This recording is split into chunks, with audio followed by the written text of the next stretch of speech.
Students problem solve करेंगे second equation of motion से related.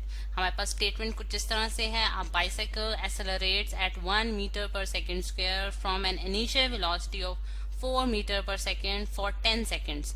Find the distance moved by it during this duration of time. अब सबसे पहले अगर हम देखें स्टूडेंट्स के इस स्टेटमेंट से हम क्या डाटा कलेक्ट कर सकते हैं, तो आप देख सकते हैं कि इसमें हमारे पास एक बाइसाइकिल है। बाइसाइकिल ले आते हैं हम, यहाँ एक छोटी सी बाइसाइकिल आ गई हमारे पास, ये ठीक है स्टूडेंट्स। अब बाइसाइकिल जो है वो क्या कर रही है, एक्सेलरेट कर रही है 1 मीटर पर सेकेंड स्क्वायर से, ठीक है। यानी कि आपके पास इस केस में जो ए है, यहाँ मैं डाटा लिखने जा रही हूँ, ठीक है। डाटा जो हमने इसे कलेक्ट किया है वो हमारे पास क्या है, ए इज इक्वल्स टू एक्सेलरेशन जो है वो 1 मीटर पर सेकेंड स्क्वायर है, ठीक है। और यानी कि एक्सेलरेशन हमारे पास क्या होती है students, rate of change of velocity, ठीक है। और उस टाइम उसकी इनिशियल वेलोसिटी क्या थी, यानी कि वी आई इनिशियल वेलोसिटी जो है वो हमारे पास कितनी है, 4 मीटर्स पर सेकेंड है, ठीक है। और ये कब तक रही है 4 मीटर पर सेकेंड, 10 सेकेंड्स तक, यानी कि 10 सेकेंड्स तक जो है आप देख सकते हैं 10 सेकेंड्स तक जो है वो बॉडी जो है वो initial velocity 4 metre per second for 10 seconds. और हमने फाइंड आउट क्या करना है स्टूडेंट्स कि find the distance moved by it during this interval of time.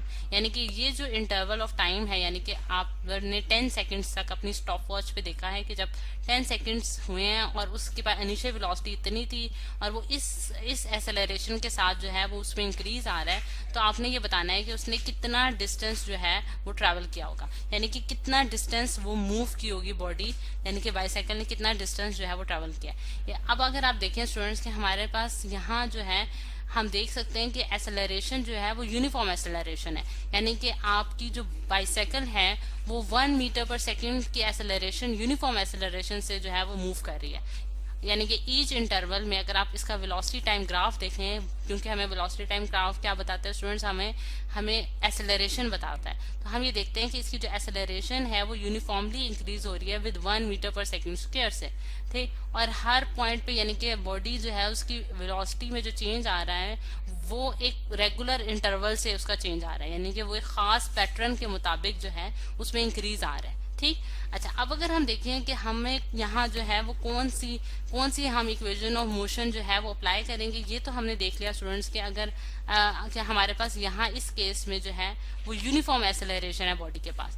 तो अगर यूनिफॉर्म एक्सेलरेशन है तो उस केस में हम कौन सी इक्वेशन ऑफ मोशन यूज करेंगे, क्योंकि हम जानते हैं कि हमारे पास जो 3 इक्वेशन ऑफ मोशन हैं वो हमारे पास वैलिड होती उस वक्त हैं कि जब बॉडी जो है वो यूनिफॉर्म एक्सेलरेशन से मूव कर रही हो, ठीक। तो अब उसमें हम तीनों इक्वेशन ऑफ मोशन जो है वो यहाँ मैं लिख देती हूँ। हमारे पास जो पहली इक्वेशन है वो V F is equals to V I plus A T है, ठीक है। सेकेंड इक्वेशन जो है स्टूडेंट्स हमारे पास क्या है, एस इज इक्वल्स टू, या फिर आप डी भी लिख सकते हैं, डी या एस जो है वो बेसिकली किसको शो कर रहा है स्टूडेंट्स, हमारे पास डिस्टेंस को शो कर रहा है। तो डी इज इक्वल्स टू हमारे पास क्या है, V I T plus half A T square, ठीक है।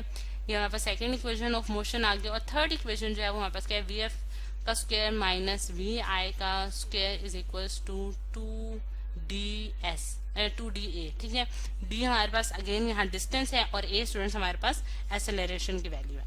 अब अगर देखें हम स्टूडेंट्स के हमारे पास जो ये 3 हमारे पास इक्वेशन है और ये हमने डाटा कलेक्ट किया अपनी स्टेटमेंट से, तो हम देख सकते हैं कि मैं इन तीनों में से कौन सी इक्वेशन जो है वो यूज कर सकती हूँ। अगर मैं थर्ड इक्वेशन को देखूँ स्टूडेंट्स तो मुझे फाइनल वेलोसिटी नहीं मालूम, यानी कि मुझे इस स्टेटमेंट में फाइनल वेलोसिटी नहीं मालूम इस बाइसाइकिल की, तो इस वजह से मैं थर्ड इक्वेशन नहीं यूज कर सकती। अगर मैं फर्स्ट इक्वेशन को देखूँ अगेन तो मुझे फाइनल वेलोसिटी नहीं मालूम, इसलिए मैं ये भी नहीं यूज करूंगी और ये भी नहीं यूज करूंगी। तो मेरे पास जो एक इक्वेशन रह जाती है वो हमारे पास है सेकेंड इक्वेशन ऑफ मोशन, जो कि मैं यहाँ जो है मुझे वैलिड नजर आती है, जिसको मैं यूज कर सकती हूँ। अब सेकेंड इक्वेशन को यूज करते हुए स्टूडेंट्स हम डिस्टेंस की वैल्यू जो है वो फाइंड आउट कर लेंगे। D is equals to V I T plus half A T square, ठीक है। अब आप देख सकते हैं कि वी आई की वैल्यू हमें मालूम है जो कि 4 है, 4 को मल्टीप्लाई करूंगी टाइम के साथ जो कि 10 सेकेंड्स का है, प्लस हाफ हमारे पास एक कांस्टेंट टर्म आ रही है, ए जो है वो एक्सेलरेशन है जो कि 1 मीटर पर सेकेंड स्क्वायर है, और अगेन हमारे पास टाइम का हमने स्क्वायर करते हैं, ठीक है, टाइम का स्क्वायर। अब अगर आप देखें इसको मैं सॉल्व कर लूँ तो हमारे पास क्या आंसर आता है स्टूडेंट्स, यहाँ आप देख सकते हैं कि हम इसमें 40 आ जाएगा, 4 इंटू 10 हमारे पास 40 प्लस, और इसको सॉल्व करूँ 1/2 इंटू 100 आ जाएगा, 10 का स्क्वायर 100 होता है, और जब मैं इसको सॉल्व करती हूँ तो मेरे पास क्या आता है 40 + 50 जो कि हमारे पास किसके बराबर आ जाएगा 90 के बराबर आ जाएगा, यानी कि 90 मीटर्स। तो मेरे पास स्टूडेंट्स हमने फाइंड आउट कर लिया कि हमारे पास डी जो है वो हमारे पास कितना आया है 90 मीटर्स का डिस्टेंस जो है वो बॉडी ट्रेवल करेगी आफ्टर 10 सेकेंड्स।